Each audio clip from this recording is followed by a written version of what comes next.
सोचिए, अगर बाबा साहेब अंबेडकर ने अनुच्छेद 17 नहीं लिखा होता तो आज भी आपको कुएं से पानी भरने की इजाजत ना होती। अगर अनुच्छेद 21 ना होता तो आपकी जिंदगी की कोई कीमत ना होती। और अगर अनुच्छेद 32 ना होता तो आपके पास अपने हक के लिए लड़ने का कोई हथियार ना होता। आज दलित बेटी कविता भी लाई आपको संविधान की धाराओं की सही जानकारी देने।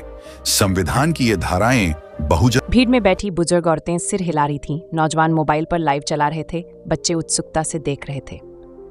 कविता ने आवाज ऊंची की, आज मैं कोई राजनीतिक वादा नहीं कर रही, न कोई झूठी कहानी सुना रही हूं। आज मैं सिर्फ सच बताने आई हूं, संविधान की सच्चाई, वो धाराएं जिनकी वजह से हम जिंदा हैं, बराबर हैं और लड़ सकते हैं। कविता ने किताब उठाई और कहा, अनुच्छेद 26 कहता है सभी बराबर हैं, कोई ऊंच नीच नहीं। लेकिन सोचिए, क्या हमेशा ऐसा था? नहीं। मैं आपको एक कहानी सुनाती हूं। गांव का एक लड़का था, अर्जुन। स्कूल में उसे दरवाजे के पास बैठाया जाता था क्योंकि वो दलित था। पढ़ाई में अच्छा था, लेकिन मास्टर जी उसे हाथ से किताब पकड़ने तक नहीं देते थे। एक दिन उसकी माँ ने संविधान की किताब से अनुच्छेद 22 पढ़ा। वो किताब लेकर स्कूल गई और बोली, मास्टर जी, ये कागज मेरे बेटे को बराबरी देता है, आप इसे कैसे ठुकरा सकते हैं? उस दिन से अर्जुन बेंच पर बैठने लगा, धीरे धीरे पढ़ा, वकील बना और उसी मास्टर के खिलाफ केस लड़कर जीता। यह है अनुच्छेद 14 की ताकत। भीड़ जोर से बोली, जय भीम, जय संविधान।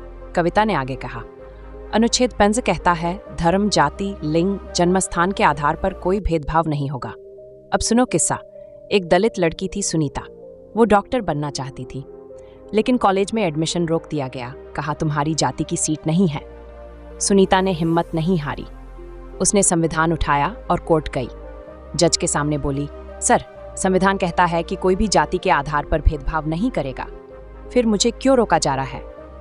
जज ने फैसला दिया, इस बच्ची का हक मत छीनो, उसे मेडिकल कॉलेज में एडमिशन मिलेगा। आज वही सुनीता शहर की बड़ी डॉक्टर है। यह है अनुच्छेद 15 की ताकत। भीड़ ने ताली बजाई, कुछ लोग रो पड़े। कविता ने भावुक होकर कहा, अनुच्छेद 17, अस्पृश्यता का अंत। भाइयों और बहनों, ये सबसे बड़ी क्रांति है। सोचिए, अगर ये धारा न होती तो आज भी आपको कुएं से पानी भरने नहीं दिया जाता, मंदिर में घुसने नहीं दिया जाता और अस्पताल के बिस्तर तक पर आपका हक नहीं होता। मैं आपको एक कहानी सुनाती हूँ। गांव में मंगला नाम की औरत थी। एक दिन उसके बेटे को तेज बुखार हुआ। वो अस्पताल गई, लेकिन नर्स बोली, तुम छुओगी तो गंदगी फैल जाएगी। बेटे को भर्ती करने से मना कर दिया। तभी गांव के एक लड़के ने संविधान उठाया और जोर से बोला, ये देश का कानून है। संविधान का अनुच्छेद 27 कहता है कि कोई अस्पृश्यता नहीं होगी। डॉक्टर डर गए, तुरंत बच्चे को भर्ती किया। आज वो बच्चा बड़ा होकर IAS ऑफिसर बना और उसने शपथ लेते वक्त कहा, मेरा जीवन सिर्फ अनुच्छेद 17 की वजह से बचा। ये है बाबा साहेब की दी हुई असली ताकत। पूरा मैदान खड़ा होकर नारा लगाने लगा, अस्पृश्यता मिटाओ, संविधान बचाओ। कविता ने थोड़ी देर चुप्पी साधी, फिर बोली, अनुच्छेद 22 कहता है हर इंसान को जीने का हक है।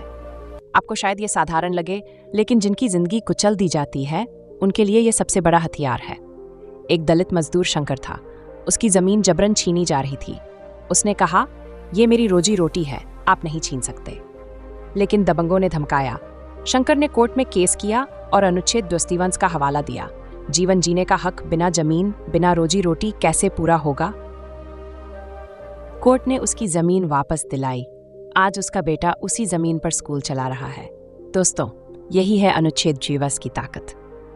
कविता ने ऊंची आवाज में कहा, अब आती हूं सबसे खतरनाक धारा पर, अनुच्छेद 23। बाबा साहेब ने इसे संविधान का हृदय और आत्मा कहा। क्यों? क्योंकि ये आपको कोर्ट जाने, अपने हक के लिए लड़ने और न्याय मांगने का अधिकार देता है। अगर ये न होता तो सब धारा बेकार हो जाती। मैं आपको असली कहानी सुनाती हूँ। एक कारखाने में दलित मजदूरों को काम तो कराया जाता था, लेकिन मजदूरी नहीं दी जाती थी। उन्होंने मालिक से कहा, हमें हक चाहिए। मालिक ने हंसकर कहा, जाओ, कहाँ जाओगे? तब उन्होंने अनुच्छेद 22 का सहारा लिया। हाई कोर्ट और फिर सुप्रीम कोर्ट गए। फैसला आया, दलित मजदूरों की मजदूरी दो वरना जेल जाओ। उस दिन मजदूर रोते हुए बोले, आज हमें इंसान माना गया। भाइयों और बहनों, यही है अनुच्छेद 22 की ताकत। कविता ने गहरी सांस ली। भीड़ खामोश हो गई। उसने जोर से कहा, आज मैं आपसे पूछती हूँ, क्या आपको लगता है कि संविधान सिर्फ किताब है? नहीं, ये हमारी ढाल है, हमारी तलवार है और हमारी सांस है। अगर हम संविधान को भूल गए तो हमारी आने वाली पीढ़ी बर्बाद हो जाएगी, लेकिन अगर हम संविधान को पकड़कर खड़े हो गए तो कोई ताकत हमें झुका नहीं सकती। तो उठो, संविधान की धाराओं को सिर्फ पढ़ो मत, उन्हें जियो। अपने बच्चों को सिखाओ, हर अन्याय के खिलाफ खड़े हो जाओ। याद रखो, हमारी ताकत संविधान है और संविधान से बड़ी कोई ताकत नहीं। पूरा मैदान गूंज उठा, जय भीम, जय संविधान। दोस्तों, अगर आपको लगता है कि संविधान की ये धाराएं हमारी जिंदगी बदल सकती हैं, तो इस वीडियो को हर घर तक पहुंचाओ। कमेंट में लिखो, संविधान हमारी ताकत है। वीडियो को एक लाइक और चैनल को सब्सक्राइब करना मत भूलो। जय भीम, धन्यवाद।